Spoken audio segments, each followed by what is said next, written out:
So I'm here with Ash. He's the filmmaker behind this brilliant film, timely film, Afreen. Congratulations, welcome to Madrid. Thank you, Steve. Before we get...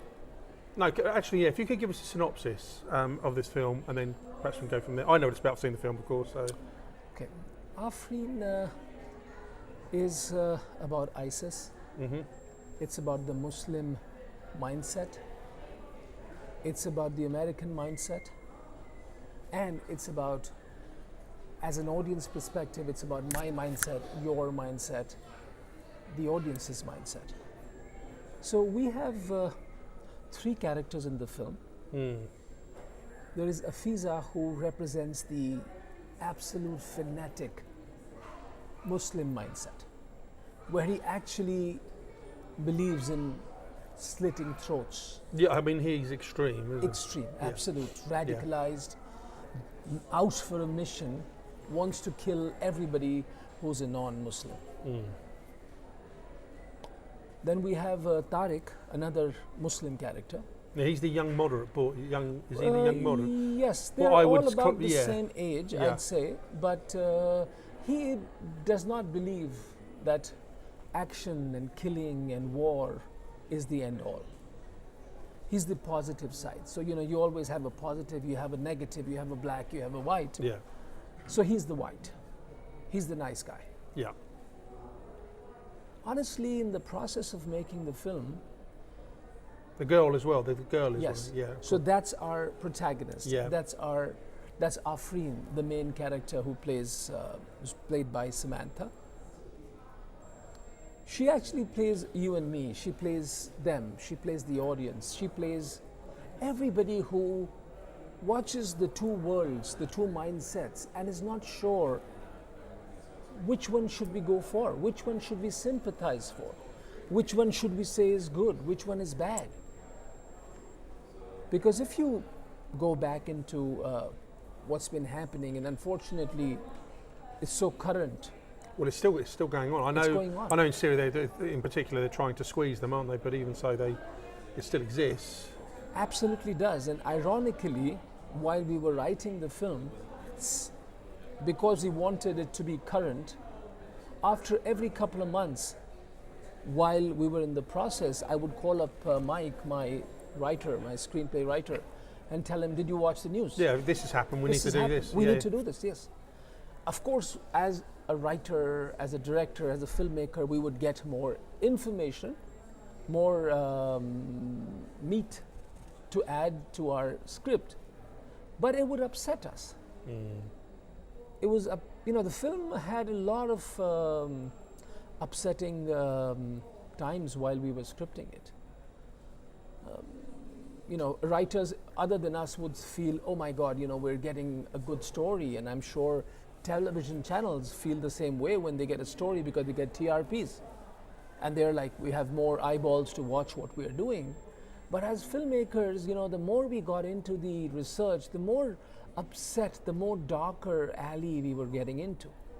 And I read something, is that right? This is the first feature film made that deals with the ISIS situation. ISIS. Is that right? I'm amazed by Correct. that. Yes. Oh, and then I was trying to think. I was thinking that commentary, but I can't remember one. I wouldn't blame anybody, but honestly, people who would fund such films do not want to fund such, ideologies. Yes. Without thinking that, despite of the fact that we made a film where we have shown both the perspectives, we've been very sure, we're particular, careful that we're not judgmental. We're not somebody who tells the audience that, what these people are doing is right. Think this way, yeah. The other way. Yeah. We have dared, and I'm using the word dared, to literally strip down both the mindsets. We've shown this is what the American mindset is. This is what the radicalized mindset is. Now, it's up to the audience to decide which one is good or bad. And what spurred you to make this film? Well, so that's, I was invited to Canada And I always thought, I was living in Los Angeles at that time, and I always thought that Canada has the, and you know, without again being biased, it has, and everybody would agree with me, everybody I know does, Canada has the nicest people. They're cool people. They're- Canadians are cool people. Yeah, they're, Frankly. they're nicest Yeah, people. laid back. Yeah, laid back. They don't really interfere in anybody else's business. In fact, they go all out whenever there's a cause to support, to help, to fund, you know. So I was very happy that I'm in a country which is so peaceful, which is so nice in every which way. And very soon, it had just been a couple of months that I heard about the shooting that took place in Ottawa at the Parliament House, where a radicalized Muslim by the name of Michael Zehaf Bieber walked into the Parliament House with a machine gun and randomly started shooting at people and killed people. Now And he was a Canadian, wasn't he? He was a Canadian. Yeah. So that made me sit back and think that if these things can happen in Canada, Yeah, God. it can happen anywhere. Yeah, yeah. No place is safe. And then as a writer, as a filmmaker, one starts thinking naturally, you know, it's a process. You know, like I'm a cameraman.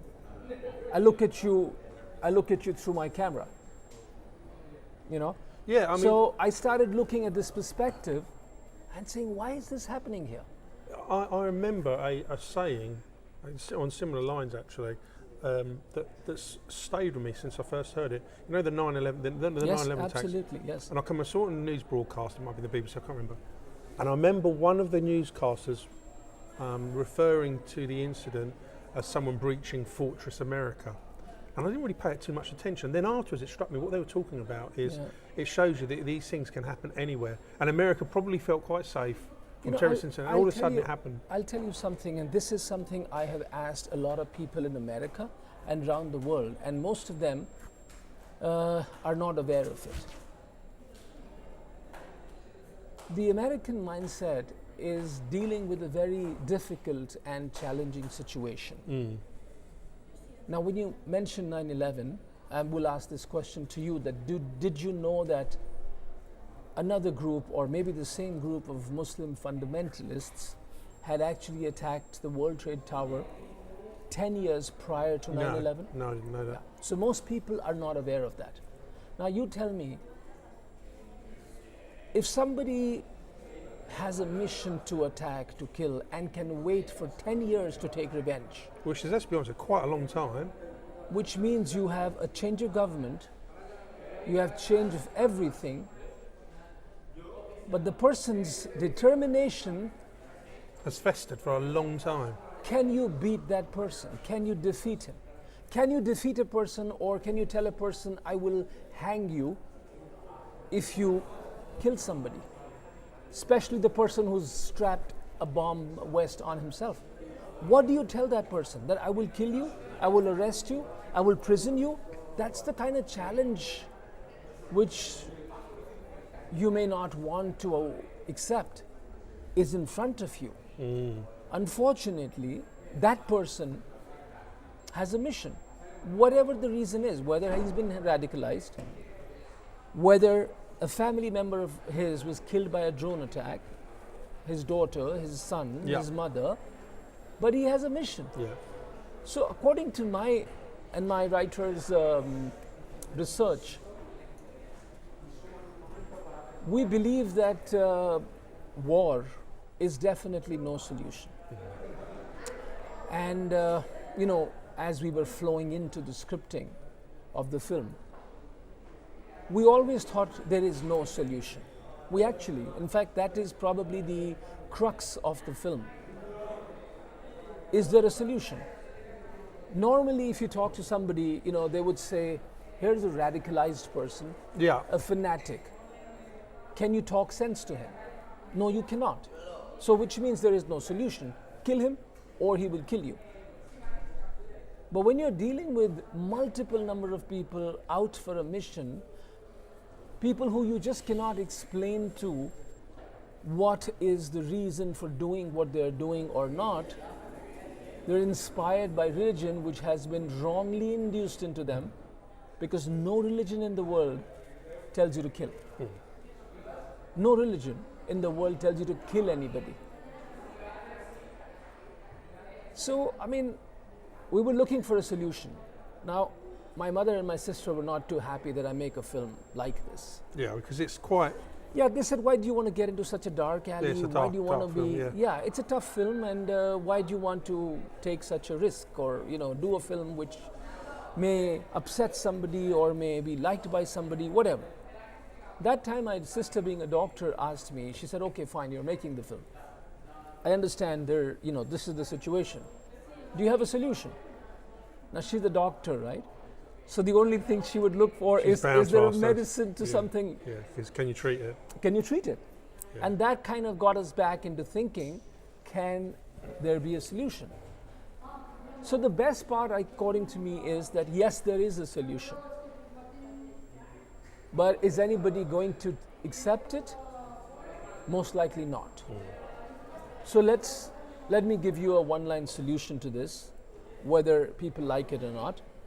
But according to us, with all the research, with all the study that we put in, yes, there is a solution. In short, the solution is respect.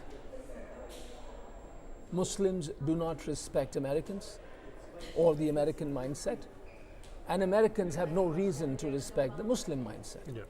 Somewhere, if peace is going to happen, it's going to be where somebody has to sit down and say, forget the guns, forget the motives, forget the mission, forget killing. Let's just start with respecting each other. If they can respect each other to, on a scale of 10, even start with a 2 or a 3 or a 4, there will be dialogue. Fantastic. And that dialogue is what we want to provoke. That's the reason of the film. Can there be dialogue? Can we talk? Can we come to we have the world's most educated people in the world, sitting in the United Nations, sitting in the White House, sitting in, even in a lot of Muslim countries, the most well-read people. Yeah. Can they sit down and have a dialogue? So, again, it's a small effort from our side. As a film, we made this small effort. We would like people to watch the movie and start a dialogue amongst ourselves. Brilliant. And fortunately, the day we had a screening, people came out and, of course, some people said, it's a tough film to make. Some people said, you need guts to deal with a subject like that. But what touched my heart is that people actually started talking about options, started talking about how they felt about it. Yeah. And I think that germ, or may I say germology, is extremely important to create a revolution. Brilliant. That's it, Ash. Can you believe? Thank you so much. Thank you. Thank you. 13 minutes. Wonderful. Told you, it goes quick. Yeah, doesn't actually it did. it? Yeah, it goes quick. Yeah. Let me turn this off. I had a. I think I've left out one little thing that I'd like to add. Can we Carry go on. back a little No, bit? you You can go on. always edit it. And No. What would you like to add?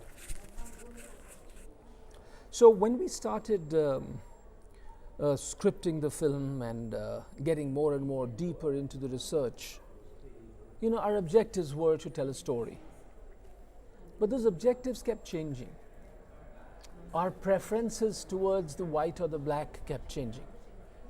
There were times when we thought, these guys, whatever they're doing, are perfectly right. And then we debate over it and I say, no, that's not fair. This is more whiter than the other white. Yeah. This is still gray. All said, what I feel I achieved or learned is, which kind of became important and became as much as a mission for me, was even though we love awards, we love nominations, we're thankful to everybody to, any filmmaker is. Everybody likes course, yeah. appreciation, Yeah, right? yeah. You work for years together. And Yeah. But my perspective changed, and I'm saying that very honestly. I mean, I'm happy that I have got 8 nominations today, a few wins here and there. But if by people watching this film, my target today is, can I save one life? And I'm very strongly of the opinion that if somebody who is maybe thinking of getting radicalized watches this movie, will think whether it's worth it. And that personally, as a filmmaker, as a director, would be the biggest award I can get if I can save that one life. Thank you. Thank you very much.